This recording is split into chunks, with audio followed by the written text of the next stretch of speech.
Hum. Bom dia a todos. Queria pedir uma gentileza da Daisy, dela me confirmar a ordem das apresentações. Pelo jeito, a gente já está com os quatro apresentadores presentes, né? Você tem a lista certinha aí, Daisy? Não. Nossa, não abro Tem, aqui. eu tenho a programação que está no site e Sim. tem a programação que está na minha agenda. Tá diferente, Elas mas estão vamos pelo diferentes. site. Mas vamos pelo site. Então, quem Na começa? programa, na Diga. programação geral do site está o Alexandre e a Maria Beatriz com a disparidade de gênero na gestão estratégica do setor público, sobre os olhares de uma revisão semi-sistemática de literatura. Professor, eu só quero fazer uma observação. Pois não. São quatro trabalhos na sessão, porém tem um trabalho que não foi enviado o vídeo. É verdade. Então, que é o trabalho da Isadora. Então, assim, foi passado para a gente que você tenha a decisão sobre a sessão, sobre essa questão de passar o vídeo, apresentar, porque assim, os três enviaram o vídeo, né? De até 8 minutos. Então, a Isadora apresentando o trabalho sem o vídeo, a gente precisa registrar o tempo de 8 minutos. Ou então você pode decidir todo mundo apresentar sem o vídeo, ou passar o vídeo e somente a Isadora apresentar aqui ao vivo. Eu vou fazer o seguinte, eu vou deixar as escolhas, né, para o...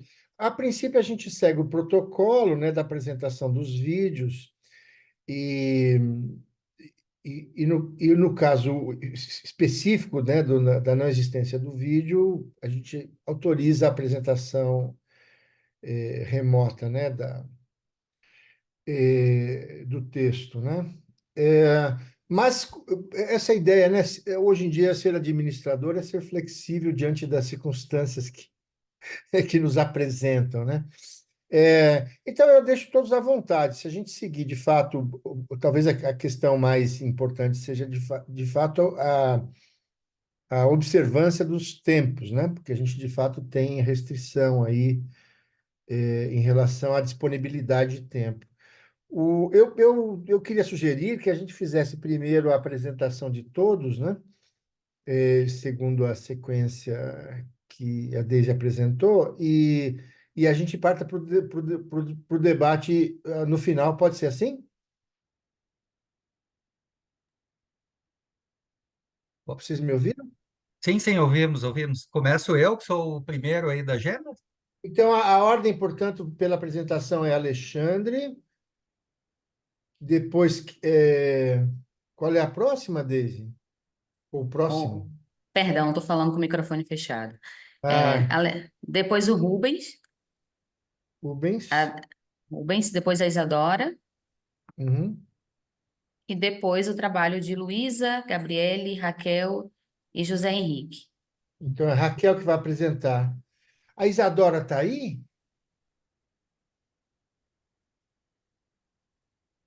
Não estou vendo aqui Não. na sala. Ainda Qual não. que, qual dos trabalhos que está sem o vídeo mesmo? É o da Da Isadora, somente um trabalho. Isadora. Entendi. Então, talvez a gente tenha mesmo só três apresentações, pelo visto, né? Ou tem alguém aí do grupo da Isadora que vai apresentar no lugar dela?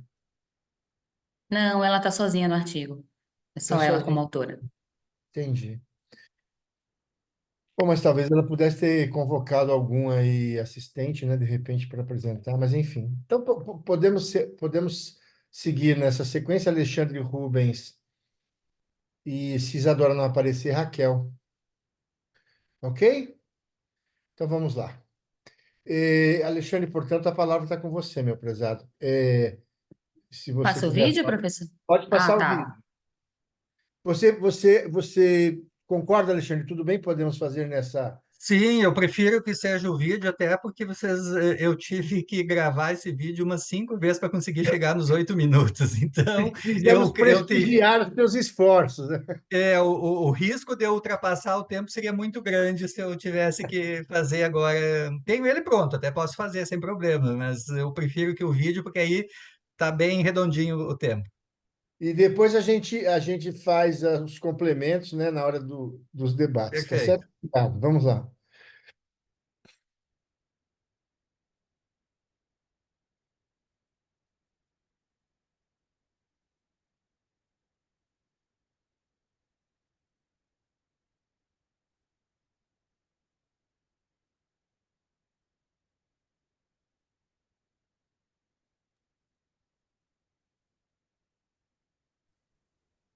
Está sem o som. Tá sem o som. Tá sem o som? Só um minutinho. Eu acho que você tem que entrar de novo, viu, Daisy? E aí ele aparece uma mensagem pedindo se Isso autoriza. é uma É, opção para compartilhar com som. aham.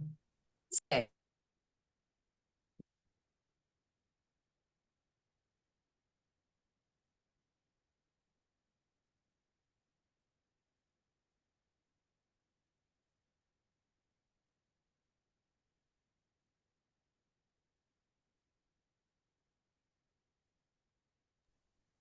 Saiu o som, pessoal?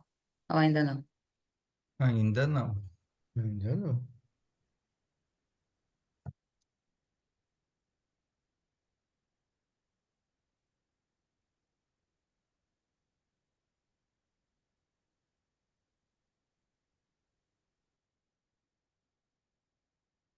Sejam bem-vindos à apresentação desse artigo que traz os resultados de uma revisão semi-sistemática da literatura, cuja tema central é a disparidade de gênero na gestão estratégica do setor público. Esse trabalho foi desenvolvido por mim, Alexandre Rampelotto, e pela minha orientadora, a professora doutora Maria Beatriz Rodrigues. E ele está inserido no contexto de uma pesquisa de doutorado desenvolvida no programa de pós-graduação em administração da Universidade Federal do Rio Grande do Sul. Nesse percurso, nós realizamos uma revisão exploratória da literatura lá no início da pesquisa, e agora que o projeto foi aprovado pela banca de qualificação, pelo Comitê de Ética em Pesquisa, realizamos uma nova revisão sistemática focada nos objetivos da pesquisa e ficaram delineados de uma forma mais precisa na versão final do projeto.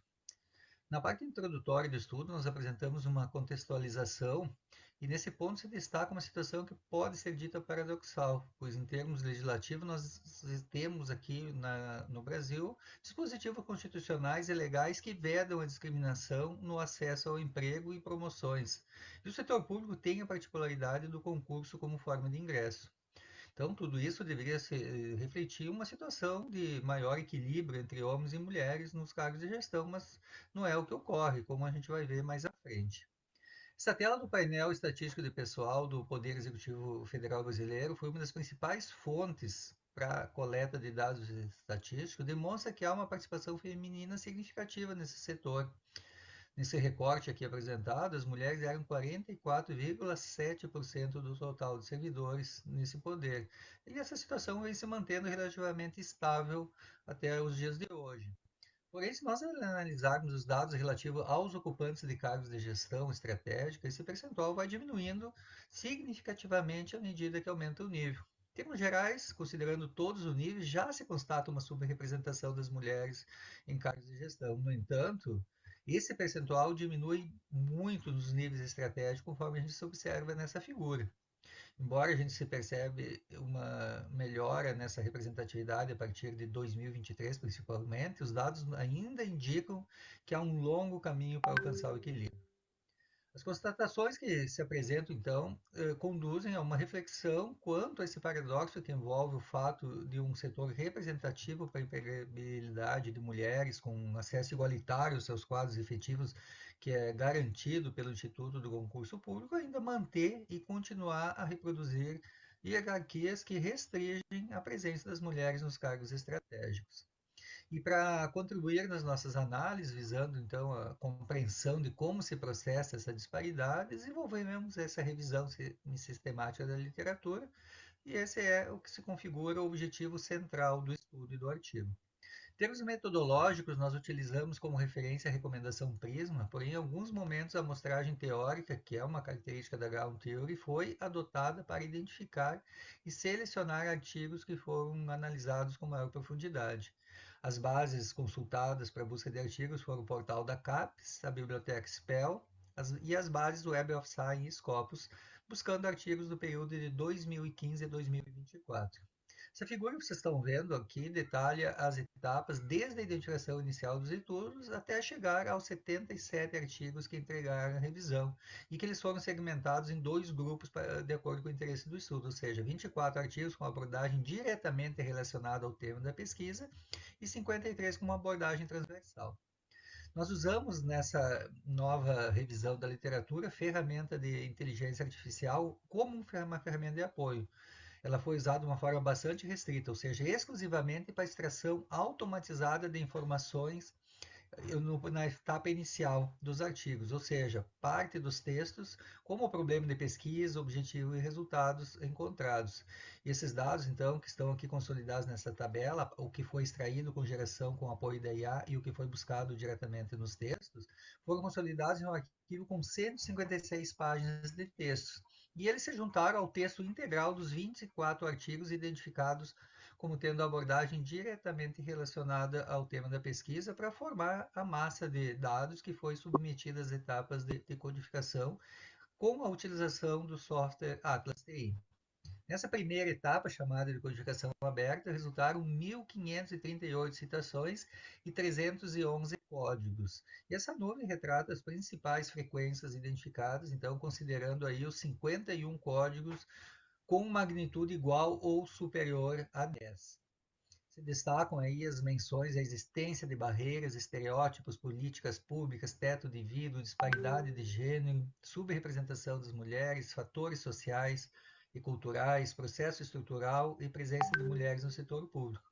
E a visualização de como se relacionam esses códigos está demonstrado num gráfico de Sankey, que é uma ferramenta também apresentada pelo Atlas TI, e que ela apresenta uma visualização que fornece insights importantes para auxiliar na compreensão de como que a literatura analisada aborda as complexas dinâmicas da disparidade de gênero no setor público, e ao evidenciar assim como os fatores se interrelacionam e influenciam mutuamente. Também ela serve como um direcionador para a próxima etapa de codificação, que é identificada no método como codificação axial, é uma fase que visa estabelecer relações entre os diferentes conceitos, subcategorias e categorias que foram identificados na codificação aberta, reagrupando eles de acordo com as suas relações em termos de propriedades e dimensões. Esse processo resultou, então, em 38 agrupamentos de acordo com a similaridade dos seus significados e buscando dar sentido a 12 categorias encontradas, conforme demonstrado nessa tabela, que os revisores disseram que eu devo chamar de quadro. Vou ter que rever isso nas normas da BNT. Que pelo tamanho eu precisei colocar ele em 2 slides. A análise dessas 12 categorias, elas revelam então um caráter complexo e multifacetado das barreiras enfrentadas pelas mulheres rumo aos cargos mais altos no setor público, essas barreiras que podem ser tanto institucionais como socioculturais. E essa figura ela representa visualmente as relações de causa, ação, interação e efeito que emergiram dos dados revisados. No centro desse processo está o fenômeno da subrepresentação de mulheres na gestão estratégica do setor público, que surge então como resultado do imbricado relacionamento entre esses diversos fatores.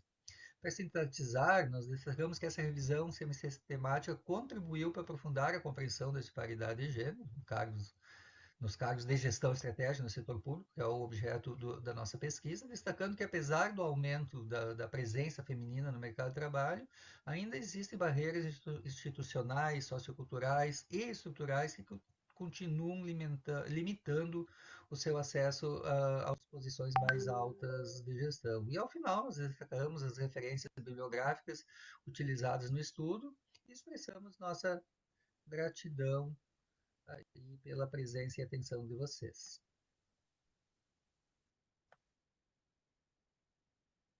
Muito bom, excelente. Bom, seguindo a metodologia adotada, seguimos, portanto, com a apresentação do Rubens, por gentileza.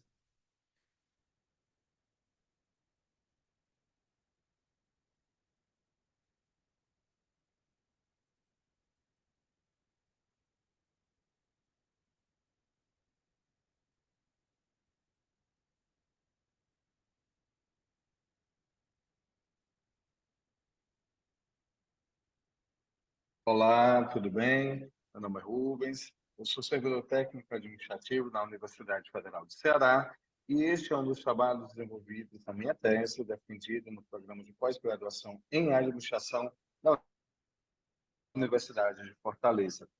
É sabido que nos últimos anos o Estado brasileiro vem implementando ações, bem como emitindo decretos e normativos, não somente o Estado brasileiro, bem como os órgãos de controle vêm trabalhando no desenvolvimento de atividades visando a implementação de ações de governança nas entidades do setor público, visando não somente uma maior eficiência do Estado em si, mas uma maior efetividade das ações que por elas são desenvolvidas.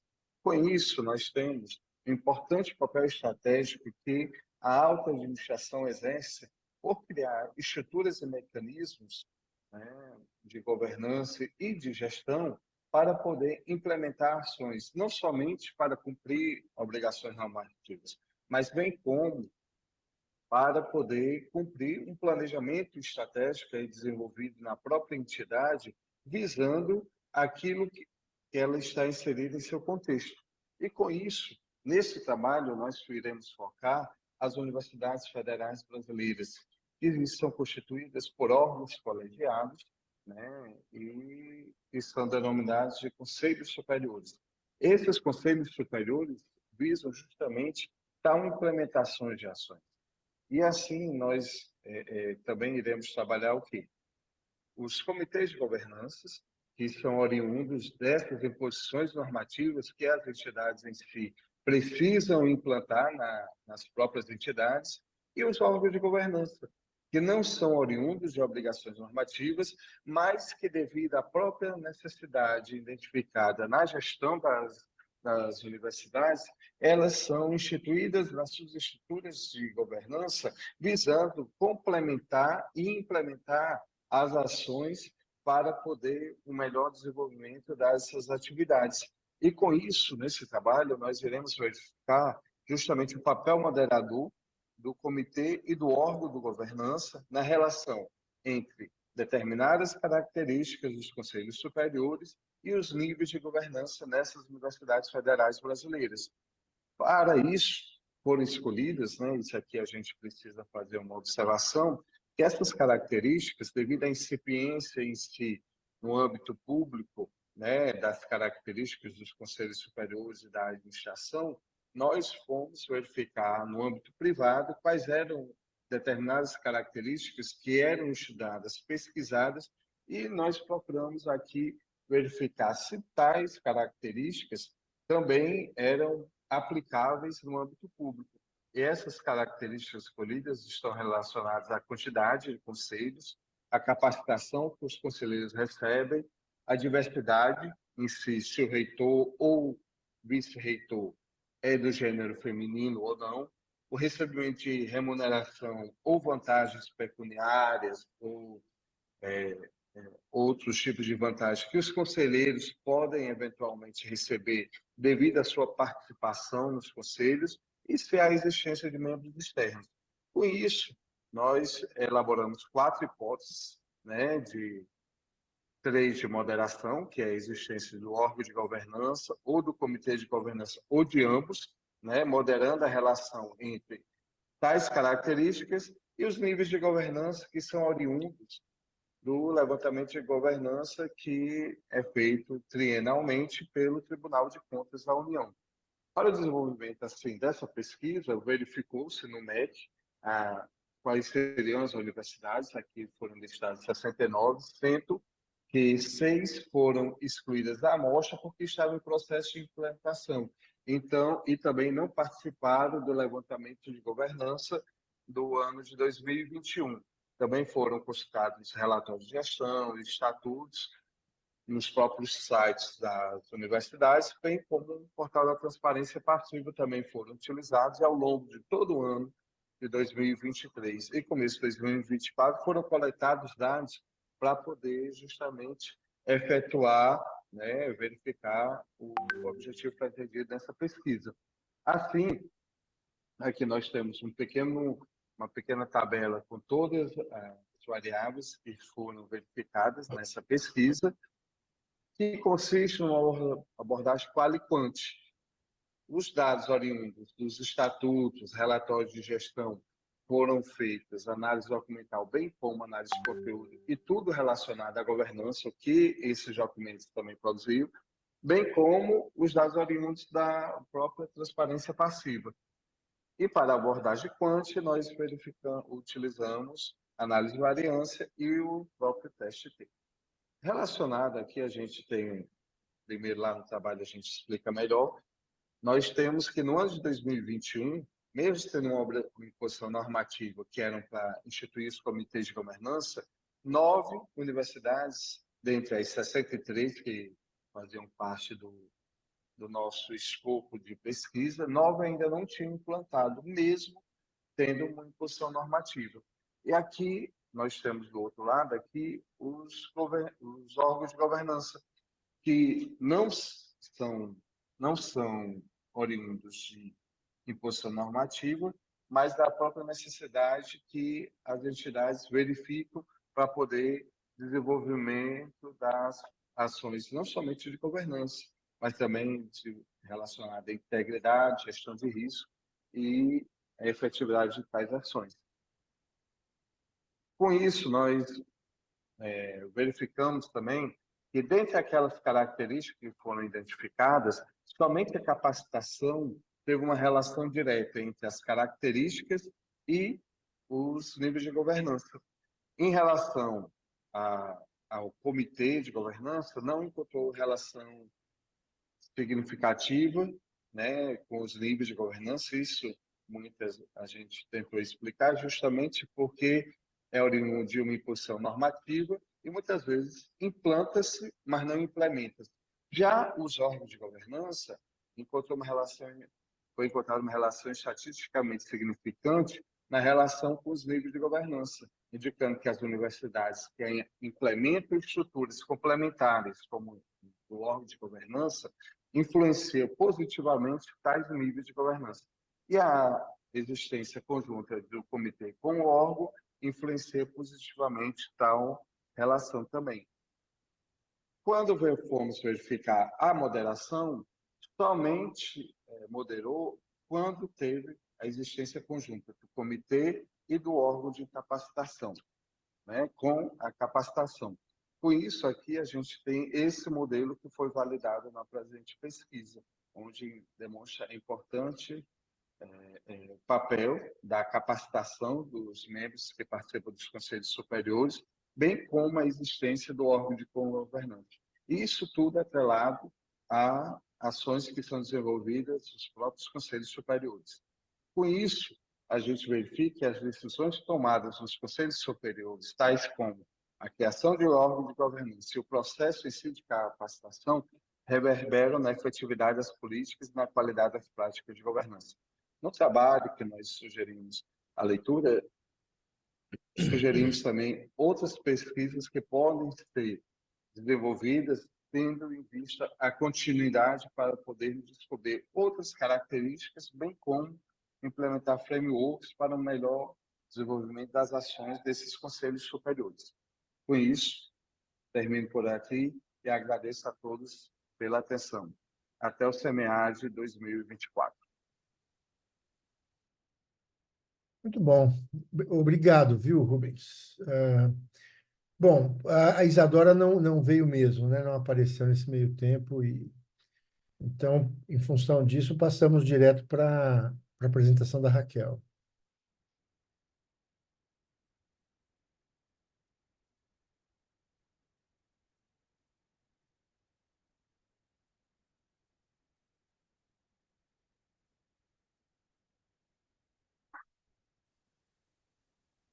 Olá a todos, o meu nome é Raquel Figueiredo Barreto e juntamente com Luísa Janaína Lopes Barroso Pinto, Gabriele Ferreira, José Henrique Batista Monteiro, compartilharemos uma síntese do trabalho intitulado Ecoansiedade, as perspectivas da problemática sobre a esfera da gestão pública em saúde. Na introdução do nosso trabalho temos o conceito. Ecoansiedade ou ansiedade climática é uma angústia relacionada com as crises climáticas e ecológicas. É um assunto que vem ganhando cada vez mais atenção e espaço no mundo inteiro, uma vez que as pessoas estão se tornando mais conscientes das ameaças globais atuais e futuras associadas ao aquecimento do nosso planeta. Tempestades, incêndios florestais, mudanças de paisagem, aumento das temperaturas, a crise climática tem importantes implicações no presente, mas também a longo prazo, tanto para a saúde física quanto para a saúde mental. Eventos climáticos, desde os menos perceptíveis até os mais perceptíveis, causam mudanças extremamente prejudiciais, como, por exemplo, a questão das doenças infecciosas e a questão da segurança alimentar. As populações mais vulneráveis e carentes, que são aquelas que menos contribuem para as alterações climáticas, são as mais afetadas. É uma consequência direta e injusta das dinâmicas de poder. Um exemplo recente das mudanças climáticas e seus impactos na saúde física e mental das populações e dos indivíduos tem-se como exemplo as enchentes registradas no Brasil, no Rio Grande do Sul, nos meses de abril e maio deste ano. Houve elevados índices de precipitação pluviométrica, houve inundações, mudanças de massa, houve impactos na saúde física e mental de todos os indivíduos. Diante do anteriormente exposto, esse trabalho partiu das seguintes problemáticas. Seria a atenção ao fenômeno da ansiedade climática necessária para os programas psicossociais públicos? Quais as medidas da gestão pública em saúde potencialmente relevantes no enfrentamento deste fenômeno? Este trabalho teve como objetivo apresentar reflexões em torno de um modelo teórico-metodológico para a compreensão e enfrentamento da ecoansiedade no âmbito da gestão pública em saúde. A fundamentação teórica do nosso trabalho será apresentada sobre dois conceitos importantes, a ecoansiedade e a gestão pública em saúde. Acerca da ecoansiedade, as mudanças climáticas, elas constituem uma ameaça ao bem-estar dos ecossistemas, das sociedades e também dos indivíduos. E esse impacto no bem-estar se dá tanto sob a perspectiva física, mas também sob a perspectiva da saúde mental. As pessoas mais jovens, que são aquelas que têm mais consciência e estão mais preocupadas com as mudanças climáticas, são as mais impactadas. Há que se ter extrema cautela para não se patologizar a ansiedade climática como um transtorno exclusivamente de ordem mental, para não atribuir erroneamente o problema ao indivíduo. Este é um problema de saúde física e mental, tanto das populações quanto dos indivíduos. E a gestão em saúde, ela deve enfrentar esses desastres ambientais na perspectiva da prevenção, mas também na recuperação pós-evento. Neste momento, na recuperação pós-evento, é quando os indivíduos desenvolvem as crises emocionais e estresses relacionados às questões ambientais. Então, as políticas públicas de saúde precisam preocupar-se acerca dessa dimensão extremamente complexa, que é a questão ambiental e a sua relação com a saúde física e mental dos indivíduos. No tópico de discussão do nosso estudo, nós temos 2 pontos importantes, que é a ecopsicologia, que é um novo conceito, emergiu agora no século XX, é guiado por essa visão mais complexa, tanto do meio ambiente quanto do ser humano, que faz uma crítica a essa sociedade do consumo e aponta para a existência de uma sinergia entre bem-estar psicológico e também de conservação ambiental. E dentre as questões das estratégias da ecopsicologia, tem-se as transformações das relações humanas oriundas através da educação ambiental. E aí, as políticas públicas de saúde são extremamente necessárias para que essas intervenções sejam cada vez mais eficientes. Nesta lâmina, apresentamos o framework de resposta à crise do clima em especial. Ou seja, a governança em saúde pública aponta, neste estudo, para a educação ambiental e para a ecopsicologia, como catalisadores que geram intervenções positivas no cenário de mudanças climáticas. Acerca das considerações finais do nosso estudo, tem-se que é uma temática extremamente emergente e que, dada sua complexidade, requer soluções criativas, como aumento da consciência pública, uma mudança de comportamento e também de ação governamental, ou seja, a necessidade de adoção de ações transdisciplinares. Uma das limitações desse estudo é, por natureza, o próprio estudo ser de natureza teórica, sem dados empíricos. A questão da ecoansiedade diz respeito ao que a responsabilidade que nós temos para que as gerações futuras desfrutem de um ambiente equilibrado, sendo, portanto, necessário dividir essa responsabilização por todos os atores envolvidos. Nesta lâmina, algumas das referências bibliográficas que serviram para a fundamentação e construção dessa pesquisa. O nosso muito obrigada. Muito obrigado, Raquel. Bom, vamos partir agora para os debates. Eu vou fazer umas considerações iniciais, obviamente, abro espaço para vocês responderem e para vocês fazerem perguntas cruzadas, né, entre os participantes aqui do painel. Bom, primeira coisa, eu acho que não me apresentei, né?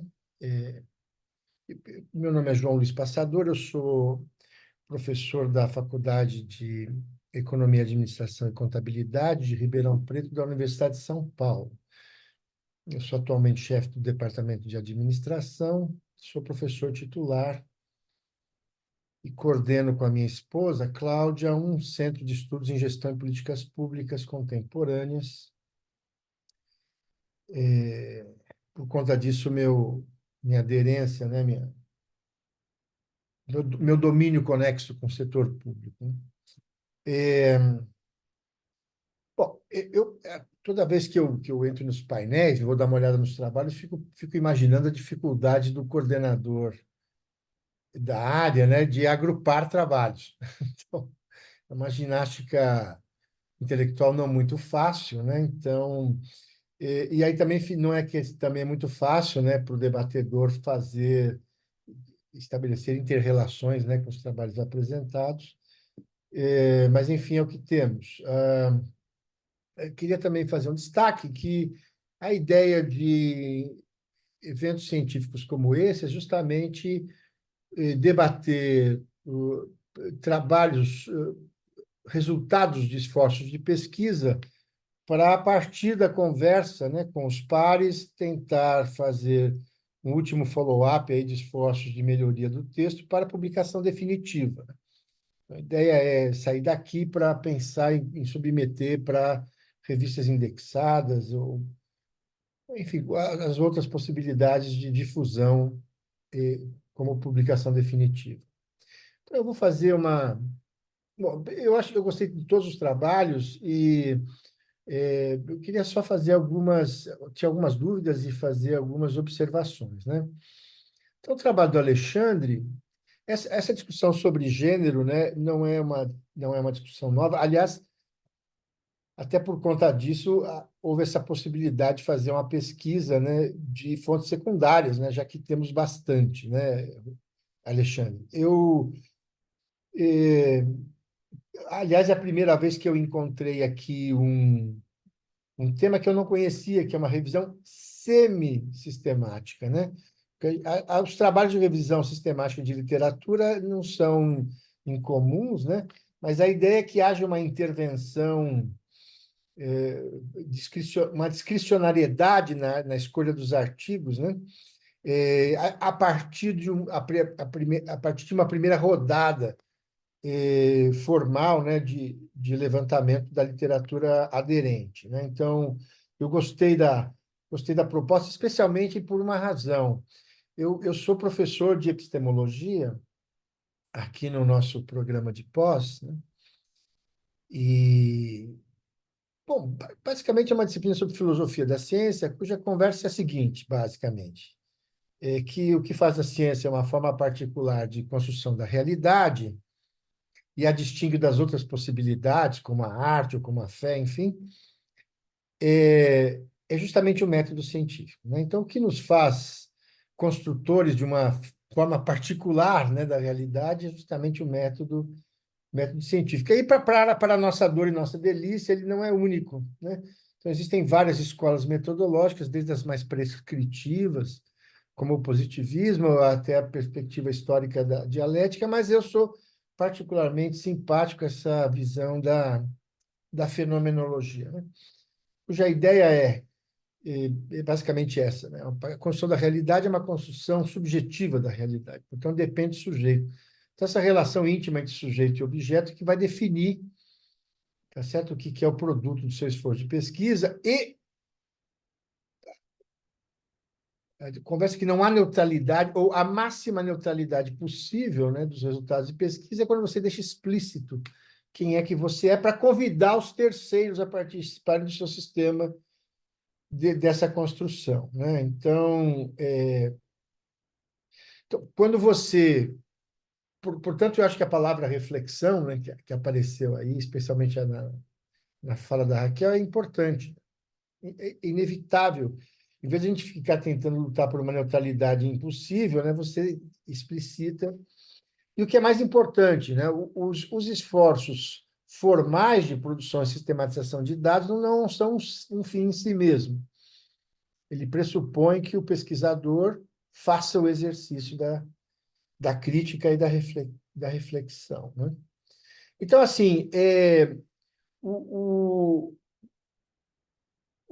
os dados produzidos, né, no caso seu, fiz esse longo prólogo para dizer assim, que os dados produzidos, né, pelo teu esforço, Alexandre, talvez merecesse um pouco mais de reflexão ao final, né?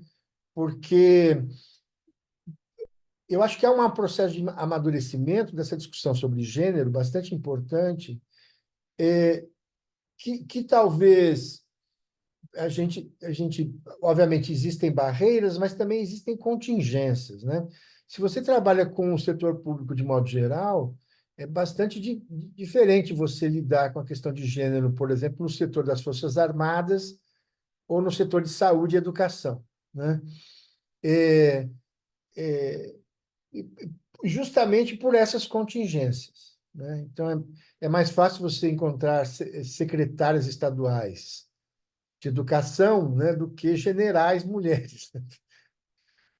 E, particularmente por conta dessas circunstâncias.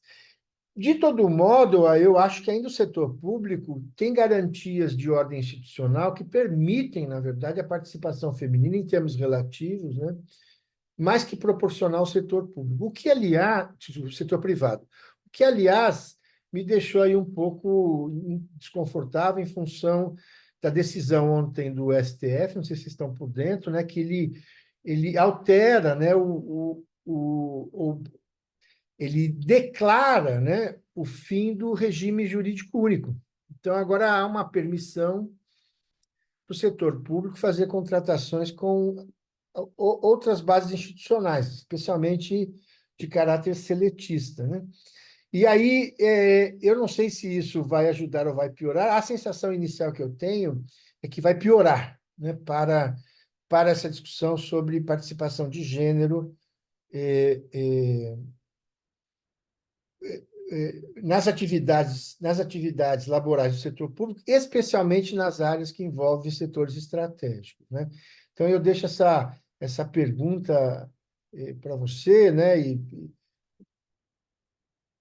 Os tempos não estão muito fáceis, também em função da própria eleição do novo presidente americano, que declaradamente é misógino.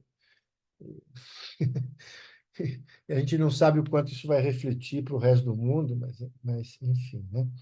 Então, eu faço essa primeira pergunta, eu vou falar dos 13, depois a gente retoma aí né, a discussão. Em relação ao trabalho do Rubens, né, veja, eu sempre tive muito envolvido a minha vida toda aqui com atividade administrativa na universidade, inclusive eu sou, como professor titular, sou membro natural, né, da congregação da minha unidade, e a minha congregação me elegeu como representante dela no conselho universitário. Aliás, até eu tenho que ir presencialmente, mesmo morando em Ribeirão Preto, eu tenho que ir presencialmente nas reuniões na capital, que significa 300 quilômetros de estrada. Mas eu percebo, né, claramente que, apesar de todos esses custos, de toda a ordem, o modelo de decisões colegiadas, de fato, é o melhor modelo, né? E, especialmente sendo o setor público, né? E sendo o setor público orientado por uma ética particular do setor público, estão falando em recursos públicos, inclusive um dos mais nobres, né? O que significa que a gente está sempre sobre o olhar atento e, com frequência, desconfiado da população, que, obviamente, é aquela que fornece os nobres recursos para a gente continuar funcionando, e especialmente no que diz respeito às universidades públicas, porque elas também estão numa área de alta sensibilidade social, que é a questão da educação, né? E, mas tem, ao mesmo tempo, né, uma discussão sobre tecnologias de gestão apropriadas, né? Então, a pergunta que eu faço para o Rubens é... Aliás, eu tenho até uma curiosidade. Eu vi que você, Rubens, concluiu o doutorado, é isso, né? Na Unifor, é isso? Eu não estou lembrando de cabeça, que acho que eu dei uma olhada no... Que a Unifor é uma universidade privada, não é isso? Eu, eu não sei como é que... Olha, eu acho que participei de um congresso uma vez no campus da Unifor, fiquei muito impressionado, inclusive, né, com as dimensões, né? A Unifor, de fato, é uma potência do ponto de vista educacional, a família, né? Agora, veja, de todo modo, é uma universidade privada ligada ao modelo familiar de gestão, né? Eu não sei. Eu não sei se, já como você é inside information, você é funcionário da Unifor, né? Não sei se essa visão mais crítica sobre o sistema de gestão ou, eventualmente, o não cumprimento de normas para consolidação de comitês de governança, né, também não seria uma inspiração, né, para a organização e de participação em decisão nos colegiados da Unifor, né? Então, porque eu ando muito preocupado ultimamente. Há pouco tempo atrás vi um anúncio de um documentário organizado pela Brasil Paralelo, que faz uma esculhambação, assim.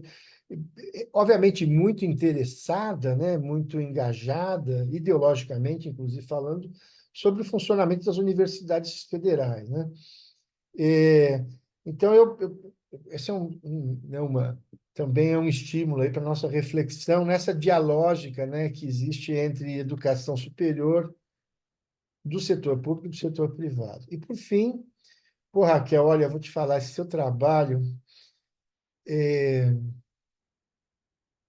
eu acho que a gente vive um conjunto de ansiedades, né? Agora, especialmente, estou vivendo uma político-ansiedade, né? Que vivi intensamente, né? No governo federal anterior ao atual, né? Vou dizer para você que eu passei uns 4 anos com dificuldade de dormir, né? É, obviamente, o fenômeno é, de fato, complexo, é transversal, né? Porque é um governo que é anti-ecologia, né?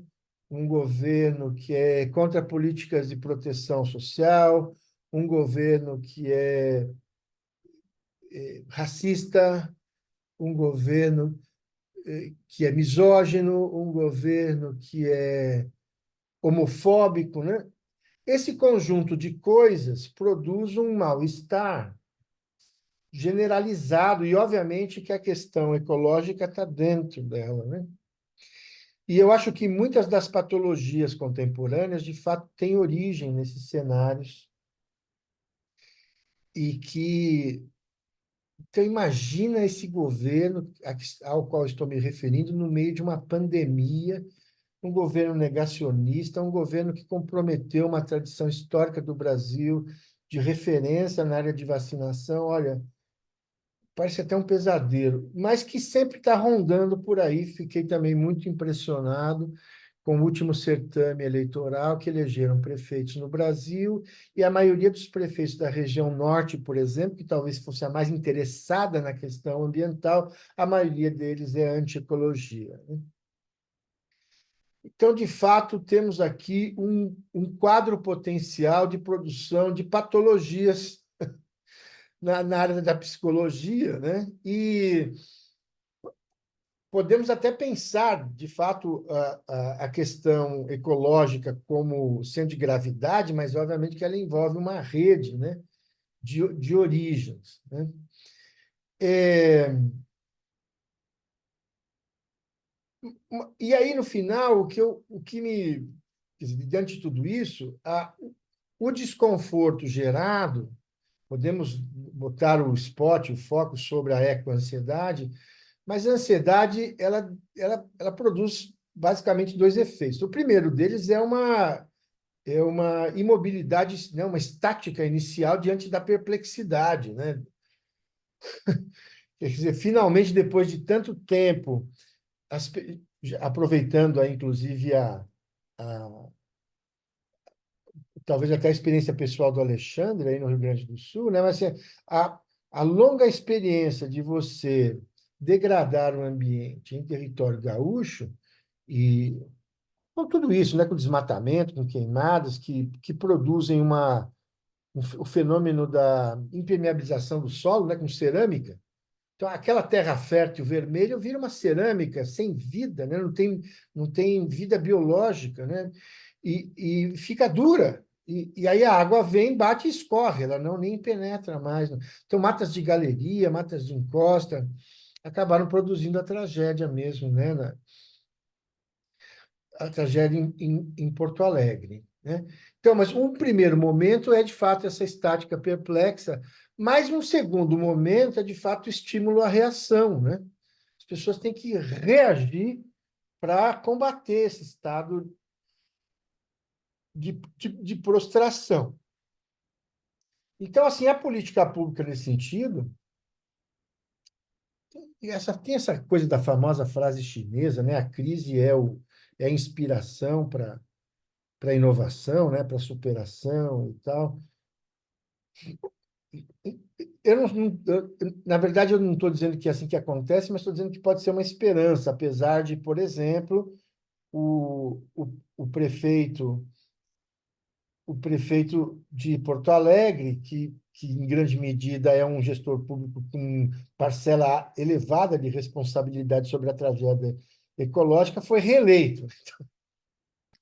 Eu, eu, eu, eu diria que assim, talvez a doença seja mais séria e mais grave, né, do que a gente esteja pensando. De todo modo, estou falando isso e falando sobre os três trabalhos, porque eles, obviamente, são muito estimulantes e cobram de mim um exercício reflexivo, né? Então, assim, o dado que o esforço de pesquisa produz, ele tem que produzir também um estímulo no pesquisador, porque é assim que funciona, né? Quer dizer, o pesquisador, que é o cara que está no epicentro do seu esforço de pesquisa, ele é o cara que mais entende do assunto. E, portanto, a ideia de que seja ele a pessoa mais competente a oferecer impressões pessoais, né? Porque, assim, quem sabe mais é o pesquisador, o orientador tem uma vaga ideia, e um terceiro que aparece aqui para ler o trabalho não sabe de nada, né? Está chegando agora, né? Então, assim, essa senioridade no esforço de pesquisa autoriza vocês, né, a, no final, dizer o que acham que pode ser feito para mudar, né, em relação ao futuro, tanto do ponto de vista da questão de gênero no acesso do funcionalismo público, especialmente os de cargo estratégico, né? Essa questão que envolve as escolhas sobre modelos organizacionais para a gestão de universidades públicas e é o que envolve a questão da política pública em relação a patologias advindas da ecoansiedade, né? Porque, enfim, o dado, no final das contas, ele não tem sentido se não tiver um esforço de interpretação, né? Afinal de contas, o que é 50%? 50% pode ser meio copo cheio ou meio copo vazio. Quem vai decidir, né, subjetivamente, de forma reflexiva sobre o dado é, de fato, o pesquisador. Então, eu paro por aqui, porque, em geral, sou muito falastrão, né? E deixo para vocês me responderem aí e interagirem. Obrigado, viu? Fiquem à vontade. Pode começar pelo Alexandre, se quiser, que seguimos na mesma hora. Tá ok, professor. Obrigado aí pelos comentários. Eu não sei se tem algum tempo para mim falar, dentro dos 8 minutos, pelo menos, né? Não, nós Sim, estamos aqui com um pouquinho de folga, temos sorte aí, porque acabou porque sim. teve um artigamento. Bom, primeiro, professor, eu gostaria é a primeira vez que eu apresento um trabalho no SEMEAD. Eu não sei se é comum isso, mas eu fiquei extasiado com a avaliação do meu artigo. Eu estou com ela aqui, eu tenho 4 páginas de um avaliador. E foi uma avaliação, assim, em alguns pontos duras, mas muito importante. Assim, ó, eu imprimi ela, eu estou lendo com muita atenção, porque ela vai me ajudar muito na minha pesquisa, aonde está inserido esse artigo. Porque esse artigo, e aí essa foi uma das questões que talvez eu reconheço que não ficou bem claro na forma que eu expus, e o avaliador percebeu isso. Ele disse que eu deveria ter me preocupado menos com a minha pesquisa de doutorado e mais com o foco no artigo. E isso realmente, depois eu relendo o artigo em cima dos comentários dele, eu percebi isso. Claro, eu fiquei procurando justificar o porquê que eu estava fazendo essa revisão da literatura e trazendo coisas que é lá da minha pesquisa de doutorado. Então, isso foi uma questão interessante, tem relação com seus comentários, e o primeiro deles, eu vou dizer, a ideia de utilizar uma revisão semi-sistemática é justamente pelo fato de ela estar inserida numa pesquisa maior, que é o meu curso de doutorado, que eu já estou na fase final dele. Eu fiz uma revisão exploratória lá em 2022, que foi assim, Pô, quando eu estava me desculpa te interromper. aproximando. Você tem uma pesquisa de campo que você está fazendo, e, obviamente, Exato. esse artigo é a revisão teórica. Exato, exato.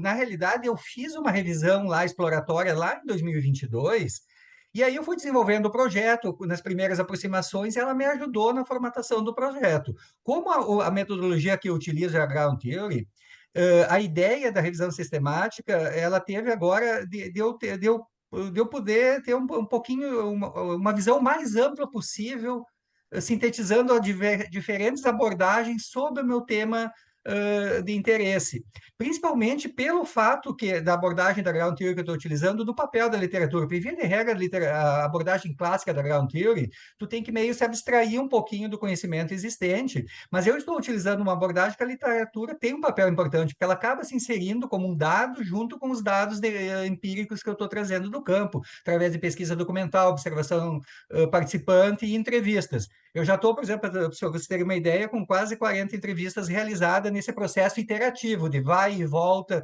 volta para o campo, analisa, é todo um processo sistemático de análise que está sendo desenvolvido. E com relação à sua primeira referência, professor, de que não é uma discussão nova, eu concordo, mas em parte, principalmente no setor público, porque o setor público, de uma forma geral, ele acaba sendo um pouquinho carente de pesquisas com maior profundidade, e essa discussão, ela não é tão frequente, a questão de gênero, principalmente com essa abordagem que eu estou utilizando, com esse foco na gestão estratégica. Tanto que a diferença que eu percebi da revisão que eu fiz lá em 2022 para essa, que eu ampliei as bases de busca, é que 74% dos artigos que eu identifiquei foi nos últimos 5 anos. Ou seja, ela se tornou mais frequente essa discussão, mas muito mais recentemente. Então, até, digamos, 5 anos atrás, ainda discutir gestão estratégica, presença de gênero no setor público, não era uma coisa assim tão presente, né? E assim, foi bem marcante isso aí na seleção dos artigos.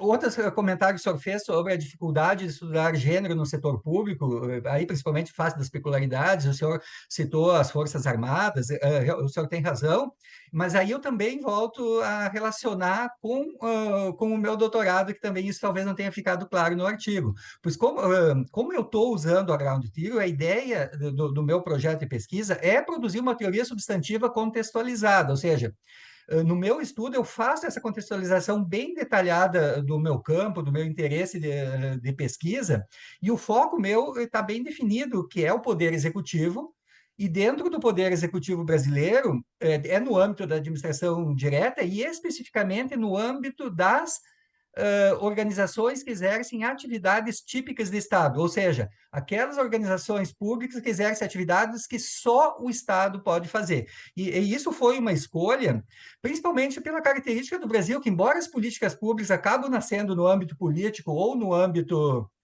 social, inclusive, a promoção e a execução delas, em última instância, ela é lá, o Poder Executivo tem um papel muito importante nessa promoção. E essa gestão estratégica desses órgãos é quem define os principais programas, os projetos, a aplicação dos recursos orçamentários. Então, eu posso ter uma diretriz política governamental que demanda que hoje nós tenhamos mais mulheres na alta gestão das administrações, mas aqui na ponta, no órgão que teria que começar a botar isso em prática, isso acaba não sendo um projeto que receba recursos para fazer capacitação para as mulheres, que receba assim eventos direcionados para uma visão mais dinâmica.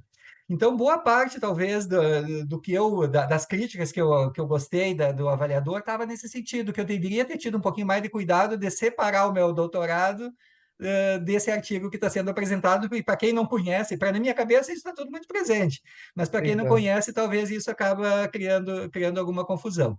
Então, em linhas gerais, é isso aí a respeito dos comentários, e também fico à disposição. Até tenho algumas ideias que eu gostei depois, que eu gostaria de comentar, principalmente em relação ao trabalho do Rubens, que é um trabalho eu sou gestor público, eu trabalho numa, dá para dizer, alta gestão de um órgão público, de uma organização típica de Estado, e essa questão da governança é uma preocupação muito grande para nós, e a gente tem uma preocupação de que isso muitas vezes é uma coisa muito pro forma dentro das instituições. O planejamento estratégico, o pessoal fala muito, o planejamento estratégico é para botar um quadro na parede e depois as tuas ações, em vez de planejamento, é fazejamento. Então, isso é uma questão que é bem interessante, e eu vi dentro dos meus estudos alguns estudos relacionados à questão de mulheres, de diversidade, que o Rubens também aponta no artigo dele. E em relação ao artigo da EcoANSA, eu também queria fazer um comentário rápido. EcoANSA, desculpa que eu falei em italiano, porque me veio na mente um fato que aconteceu com o ministro Piketty, que é o ministro italiano, de uma jovem que numa apresentação que ele estava com o ministro do Meio Ambiente da Itália, numa apresentação, uma jovem assim, fez uma intervenção desesperada, chorando e dizendo que ela tinha ecoânsia. Ó, io l'ho ecoânsia, ela falou em italiano assim. E o ministro começou a chorar no depoimento dele, justamente dessa preocupação que ele tinha com os netos dele. Então, eu não sei o quanto que isso realmente os nossos políticos têm essa preocupação, ou talvez o ministro lá italiano se comoveu por estar de frente de uma jovem, demonstrando essa ansiedade com essa questão climática do nosso país, e ele se comoveu, mas eu não sei até que ponto que hoje os nossos governantes estão preocupados com essas gerações futuras. Em linhas gerais, é isso que eu tinha a comentar aí. Muito obrigado, Alexandre. Estamos ansiosos pelos resultados finais, então, porque tem que aparecer agora um artigo com a tese concluída, né? É, especialmente por conta desse teu vínculo, dessa sua condição, né? Vamos ver, quem sabe no próximo SEMEAD você traz aí os resultados para a gente discutir. Ótimo, obrigado, viu? Eu convido agora o Rubens também para fazer as suas considerações. Obrigado. Bom dia a todos, né? Agradeço mais uma vez estar aqui no SEMEAD, já não é mais meu primeiro ano, desde 2019 que eu participo todo ano, e geralmente no grupo do professor Passador, né? Então, agora nesses últimos anos eu não Há uma pude participar. familiaridade já, então, Ah, né? é. Desde 2019 eu sou avaliador, onde o professor Passador está, eu geralmente mais afinidade, né? E agora eu concluí, eu queria só fazer uma retificação. Embora eu sou servidor público da Universidade Federal do Ceará, não trabalho na Unifor. Na Unifor eu cursei o doutorado porque eu ganhei uma bolsa. Então, assim, eu acho que vários aqui, então eu tive que fazer o doutorado em regime parcial, assim, trabalhava, conciliava com estudo, trabalho, e assim, para você, Alexandre, né, passa, né? Agora, tudo depende de como você quer estar daqui a 2 anos, 3 anos, porque realmente não é fácil, mas é uma fase da vida que a gente quer um objetivo, a gente luta, e é muito bom esse espaço aqui, principalmente o SEMEAD, da gente poder debater, conversar a respeito de assuntos que muitas vezes a gente vê tão longe, mas que são tão próximos de nós. Em relação à pesquisa, né, que foram 2 recortes que foram pesquisados. Na verdade, a gente pesquisou, né, só para poder dar um overview do trabalho, a gente pesquisou que, olha, nós temos as características, né, determinadas características, e tem estruturas formais, né, que no caso são o comitê de governança, e a estrutura informal, que seria o quê? Um órgão de governança ou um órgão tático operacional que foi implementado pela próprio Conselho Superior para poder fazer, às vezes, da institucionalização da governança. Com isso, você pode comparar, né, as características e essas estruturas, um pouco das estruturas, na verdade. E a gente vê que realmente os conselhos superiores, né, quando querem, importam, né? Então, assim, em relação às estruturas formais, realmente muitas vezes só são para implementar, né? Ó, o inglês precisa ser visto. Eu preciso prestar contas com o Tribunal de Contas da União, o Tribunal de Contas do Estado, mas na verdade o planejamento estratégico, né, e tudo é algo que vai além, né? Eu acho que a grande verve, né, é justamente você fazer o fazejamento, né? Algumas pessoas falam desse fazejamento, muitas vezes você fica só na teoria. E para poder complementar essa minha fala, quando eu pesquisei, você vê como é que são os negócios. Quando eu terminei a pesquisa, daí tem os ajustes da tese e tudo, eu peguei esse e-mail, né? Fiz um pequeno resumo dos meus resultados e enviei. Enviei para todas as 69 universidades federais brasileiras, tanto para aqueles contatos que estão listados lá no MEC, né? O MEC tem os contatos de cada universidade. Peguei aqueles contatos e enviei individualmente. E depois, ao longo da pesquisa, eu fui pegando o e-mail do comitê, o e-mail da órgão de governança, e enviei para cada um. Isso foi no mês de agosto. Nós estamos no mês de novembro. Menos de 10 universidades responderam. Porque qual era a minha intenção? A intenção é que, olha, eu tenho uma pesquisa acadêmica, mas ela reflete no meu locus de pesquisa, que são as universidades. Eu não posso ficar restrito à academia, né? Até mesmo quando eu estava vendo, né, o impacto da pesquisa e tudo, falei, olha, não pode ser restrito. Eu procurei fazer tipo um resumo não tão acadêmico para poder ir colocando os endereços, né, e colocando à disposição. Menos de 10 responderam. Não, assim, é algo que, quando a gente fala a respeito, né, de integrar a academia com o locus de pesquisa, a sociedade em si, é algo que é um diálogo que precisa ser construído. E a gente, se nas universidades, né, que, né, boa parte, né, dos gestores, né, conselheiros e tudo, né, até, claro que uma coisa são as universidades paulistas, né, que a Universidade Paulista é um outro âmbito, até mesmo por causa do financiamento, né? Financiamento, Sim, uma parte do ICMS, né? Se eu não me engano, é para sim, financiar. As universidades federais, né? Os conselhos superiores, 70% são formados por professores, né? São professores obrigatoriamente. A gente envia e, assim, não há um interesse em saber resultados de uma pesquisa. Eu acho que, assim, fica, assim, algo meio estranho. Como é que numa universidade, que há sempre o estímulo de pesquisa e tudo, a pesquisa é realizada, você recebe o feedback, mas não há nenhuma questão em relação, não implementação, né? Mas é uma discussão, que eu acho que a grande coisa para poder finalizar a minha fala e pegando as reflexões do professor Passador, esses cenários políticos, né, que estão acontecendo, que vão de encontro, né, com a eco-ansiedade, eco-ansiedade política, né, política-ansiedade, tantos nomes que a gente poderia dar, eu acho que muitas vezes é por causa da falta de diálogos. Eu aqui, quando eu preciso fazer reuniões, eu sempre falo, olha, nós precisamos construir pontes e não muros. E muitas vezes a gente vê que são muros que estão sendo construídos, independentemente de esquerda ou direita, são muros que são construídos que impedem um andamento, né? Você planeja aqui eu estou aqui no estado do Ceará, a gente aqui no estado do Ceará, se vocês forem ver, tem uma continuidade política no governo do estado, tá entendendo? Desde a redemocratização, nós temos o mesmo grupo político. Só que esse mesmo grupo político, né, ele se autodegradeia, aquela coisa toda, mas há uma continuidade. E nessa continuidade, a gente vê que o estado do Ceará é um dos que mais prosperam, independentemente se o político é de um lado ou de outro. Fortaleza já é a capital do Nordeste, está entendendo? Então, o que é que isso quer dizer? Olha, precisamos olhar, temos divergência? Temos, mas precisamos conversar e pensar o futuro.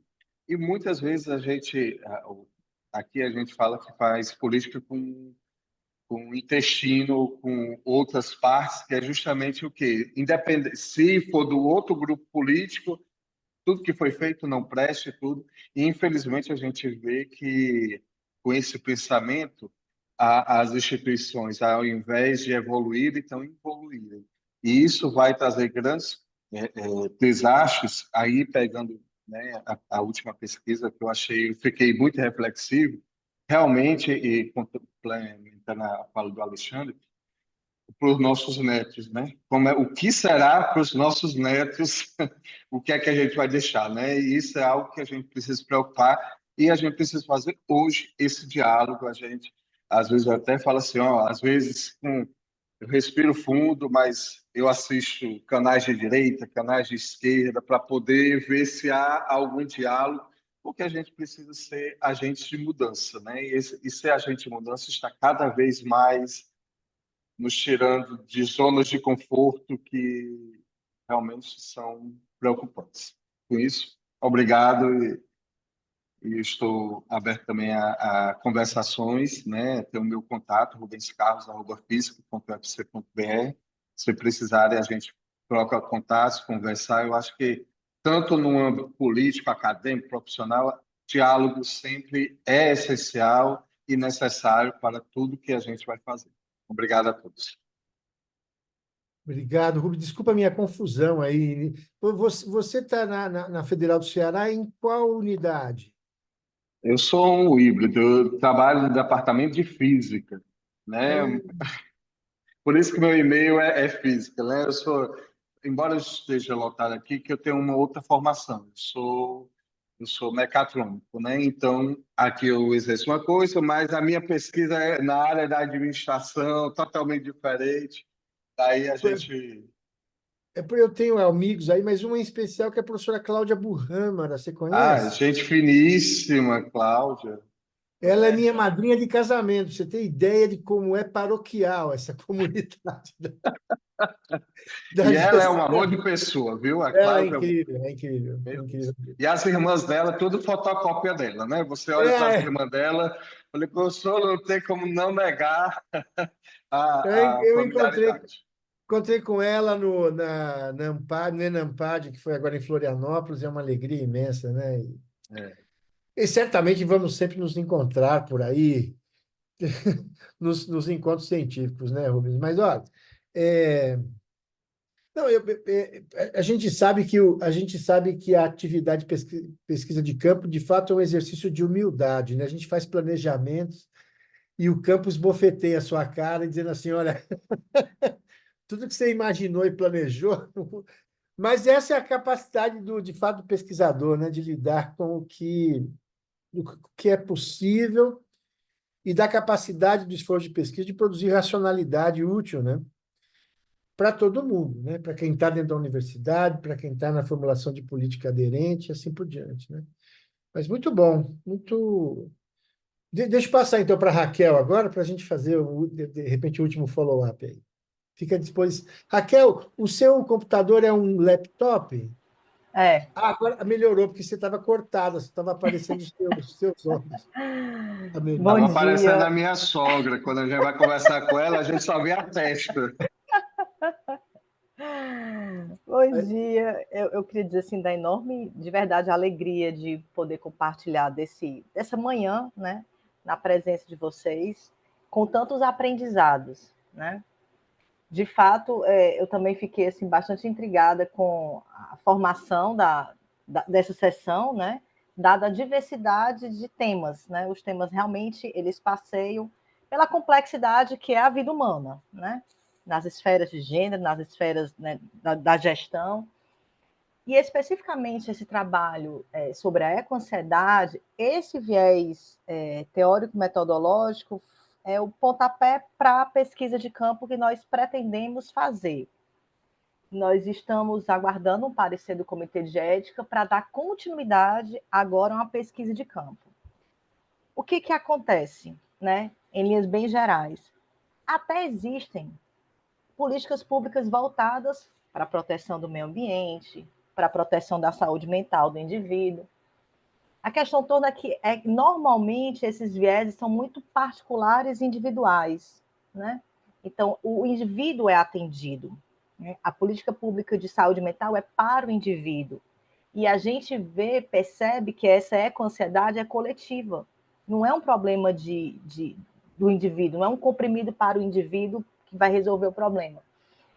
E há uma interseção direta entre o meio ambiente e todas as esferas da saúde, né? As cartas de promoção da saúde já falam isso, a teoria da ecopsicologia já fala sobre isso. Então, assim, as políticas públicas que até existem, que são extremamente pontuais, não geram os resultados necessários, né? Quando a gente expôs no trabalho o exemplo do Rio Grande do Sul, o Ceará, né? Eu estou no mesmo estado do Rubens. O Ceará passa por problemas ambientais graves, normalmente é o contrário, é o oposto. O problema não é o excesso de chuvas, é a escassez gravíssima delas, né, da chuva. Inclusive, falando sobre questões, né, de gestão, as pessoas costumam usar a chuva, né, ou ausência de chuva, né, como argumento político de convencimento das populações menos favorecidas, mas o problema da escassez de chuva é um problema ambiental, que gera consequências psicossociais enormes nos indivíduos. E, assim, os extremos, eles precisam ser pensados no antes, mas também como os serviços de saúde vão atuar no depois, né? A ideia é que esses eventos climáticos eles não acontecessem nessas proporções, que os planejamentos públicos, prioritariamente, fossem tão bem planejados, né? Não se planejar para próximos 4 anos na próxima eleição, mas se planejar os próximos 50, 100, 200 anos, né? Das cidades, dos estados, dos municípios, do país, para que esses eventos climáticos não tivessem as repercussões que têm. Mas depois que eles têm, há necessidade de intervenções públicas imediatas, mas também não pode ser só naquele imediatismo para que as emissoras de televisão façam as suas respectivas coberturas, porque essas implicações, esse pós-traumático do evento climático acomete as pessoas e as comunidades durante muito tempo. Mas a ideia das políticas públicas, tratando exclusivamente do indivíduo, tira o foco dessa obrigatoriedade dos serviços, das políticas públicas, de trabalhar o coletivo. Até tem educação ambiental nas escolas, né, que é um dos vieses lá do nosso trabalho, o nosso framework que a gente apresenta é exatamente isso, a ecoansiedade, a ecopsicologia e a educação ambiental.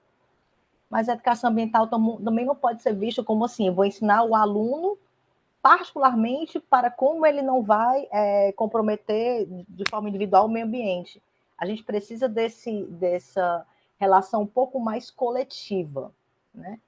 As implicações são coletivas, mas as ações também devem ser coletivas. E aí as políticas públicas não podem ser individuais. Eu não posso tratar o indivíduo CAPS exclusivamente, o indivíduo que é conscioso. Porque a ansiedade tem repercussões sobre outras esferas da saúde do sujeito, como também as implicações físicas indecorrentes da ansiedade, né?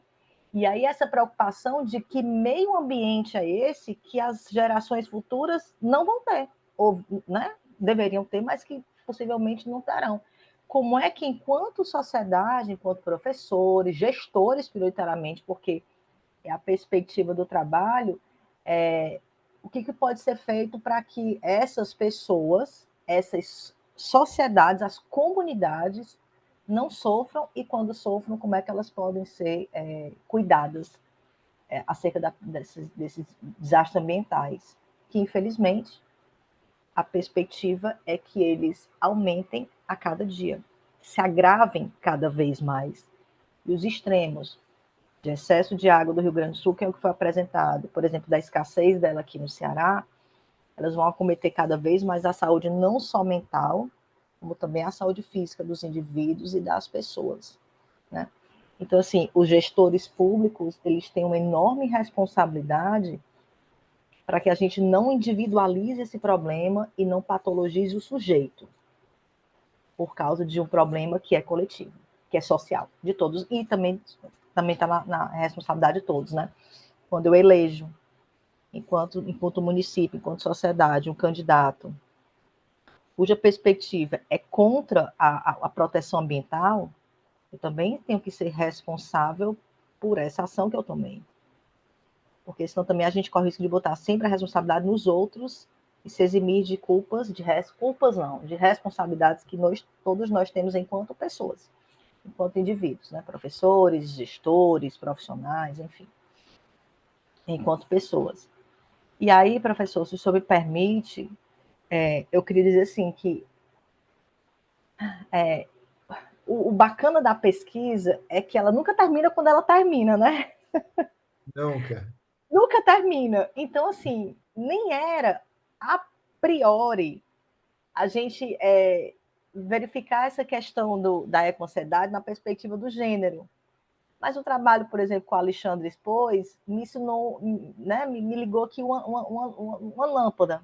Será que pessoas que são mais, né, tem um grau de escolaridade maior, que normalmente são as mulheres, será que elas têm mais eco-ansiedade? Será que elas estão mais eco-ansiosas porque tem, enfim, será que existe relação entre os gêneros? Será que existe relação entre a escolaridade? Enfim, que as pessoas são menos vulneráveis, são mais vulneráveis, são aquelas que têm menor grau de escolaridade. né? Mas elas têm menor grau de escolaridade, porque socialmente falando, enfim, tem uma série de questões envoltas. Então, assim, tem um monte de coisa que a gente acaba, luzes que acabam se acendendo na nossa mente a partir de trabalhos que a gente. Eu sei que o viés do Alexandre é outro, completamente diferente. A questão do comitê de governança do Rubens é uma coisa, mas a gente acaba acendendo um monte de luzinhas assim na nossa mente quando a gente ouve e posteriormente vai ler, né, nos anais, os trabalhos dos colegas. Então, assim, eu queria de verdade te agradecer muito por essa oportunidade, por essas luzes que se acenderam enquanto a gente passou esse tempo hoje de manhã juntos. Deixa eu fazer. Você sabe que sua última fala, Raquel, me lembrou de uma experiência antiga que eu tive na época que eu estava no doutorado. Fiz uma disciplina com o Fernando Cláudio Prestes Mota. O Fernando foi meu orientado provisório. Tem um sistema lá tinha, né, na GV da minha época. Mas ele trouxe uma vez um consultor de empresas que fez uma apresentação baseada no zodíaco, em relação a organizações. Eu falei, cara, é a falência total da racionalidade ocidental. Já, de início eu pensei isso. Mas aí, quando ele falou, fez tanto sentido. Ele disse assim que a gente vive na humanidade em eras, né? Então, teve lá a era de Gêmeos, onde nasceu a escrita, papapá, e que agora a gente estava deixando a era de Peixes para ir para a era de Aquários. O começo da conversa foi esse, né? Falei, ixi, bom. E aí ele disse o seguinte, que a era de Peixes, que é essa que a gente está saindo, é uma era bastante racional, positivista, cartesiana, masculina, né? Então, aí ele mistura isso com arquétipos junguianos, né? Então, ele diz assim, o arquétipo da divindade na era de Peixes é masculina. Então, você pega o Deus católico, a representação gráfica é um velho barbudo, não é?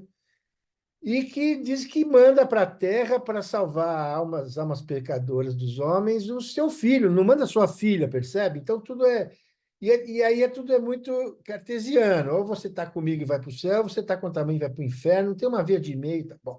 Aí ele disse que agora estamos na era de Aquários, onde as divindades são substituídas dos homens para as mulheres. Então, até mesmo no sistema cristão, ele disse assim, quem está fazendo mais sucesso é a mãe, né? A compadecida. E ele disse que isso tem um impacto sobre o comportamento das pessoas. Então, em vez dessas organizações de manual rígido, de divisões, de hierarquias, etc., o mundo feminino é o mundo da compadecida, né? Que é o mundo de possibilidades. Então, o colo quente da mãe é muito mais generoso, muito mais coletivo, muito mais colegiado, muito mais na base do comitê, né? E muito mais sensível, de fato, ao coletivo, né? Então, qual que é o grande problema dessa história? Que uma conversa que, a princípio, parecia meio tola, né? No final, parece que fez muito sentido.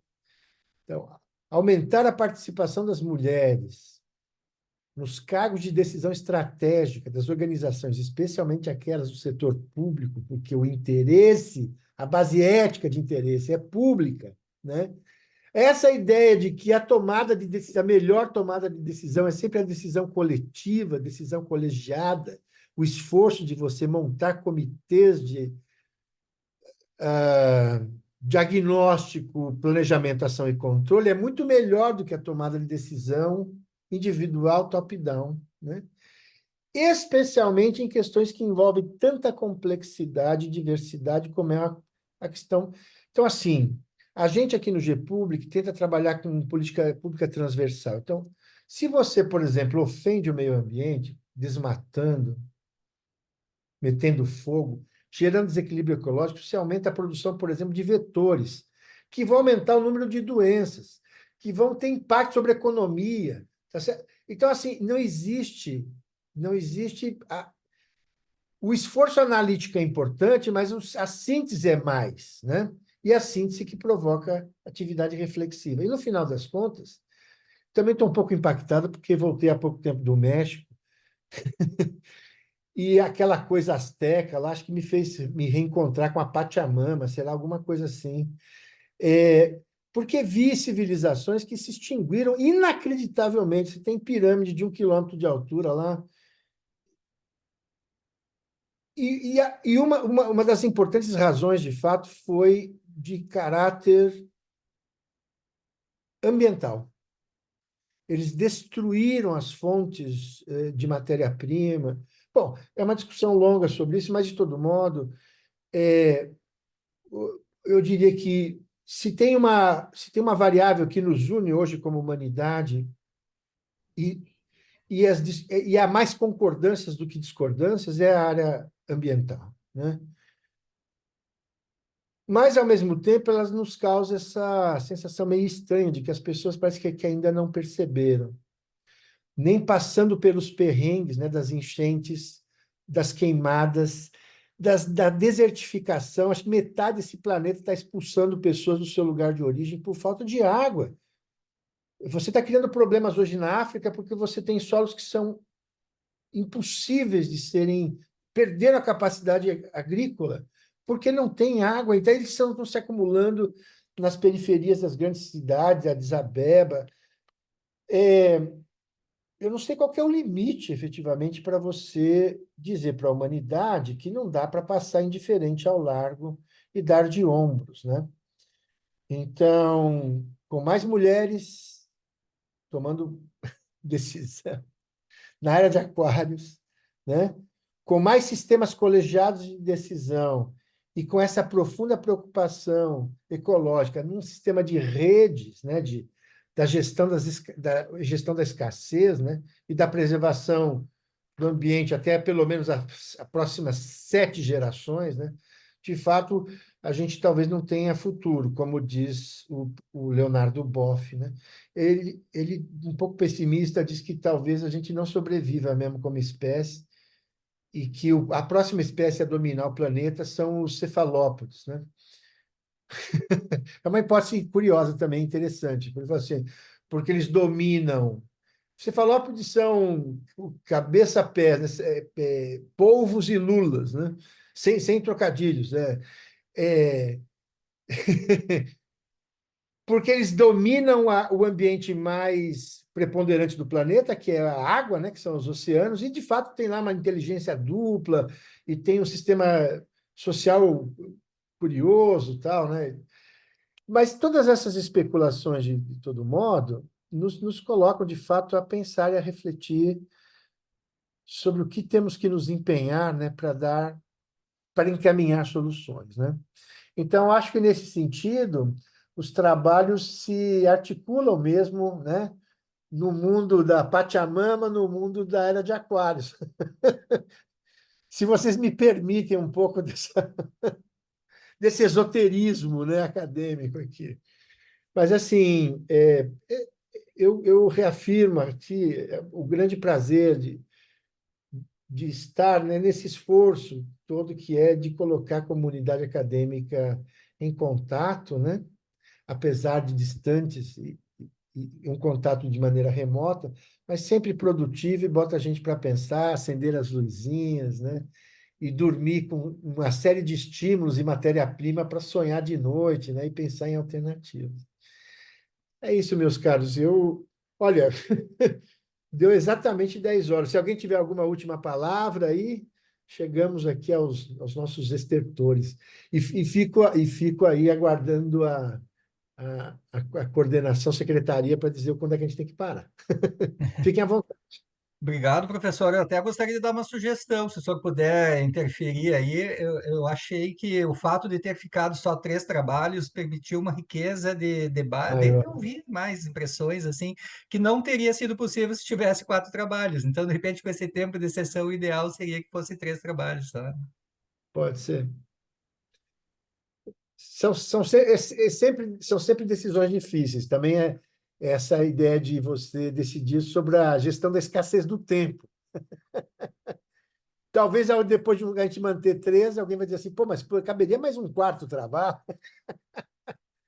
Vamos ver. Eu vou transmitir essa tua impressão, Alexandre, para a coordenação diária. Vamos ver. Tudo bem então, gente? Olha, foi um imenso prazer. Agradeço muito a, a generosidade, né, das contingências, de nos colocar juntos aqui mais uma vez, no caso do Rubens, né, e conhecer os novos colegas aí. Desejo sucesso para vocês na conclusão dos seus projetos, né? E aguardamos os resultados aí ansiosos, o relatório final de pesquisa, tá bom? Então, Deise, tudo bem? Tudo bem, eu tinha caído, professor, mas voltei. Caí e Então, eu ia te levantei. chamar, eu falei, cadê ela? Mas tem a Ana Mas Cláudia aqui também, que estava aqui comigo. ela também estava segurando a onda, né? É, Pediram para reafirmar com vocês que façam a avaliação, é isso? isso, eu coloquei aqui no chat o link para É. todo mundo poder avaliar. Professor, obrigada. Meu segundo ano aqui, contigo na sessão online. É uma satisfação, aprendo muito. Muito obrigada pela sua generosidade. Eu retribuo também, viu, os agradecimentos. Então vamos lá, vamos avaliar e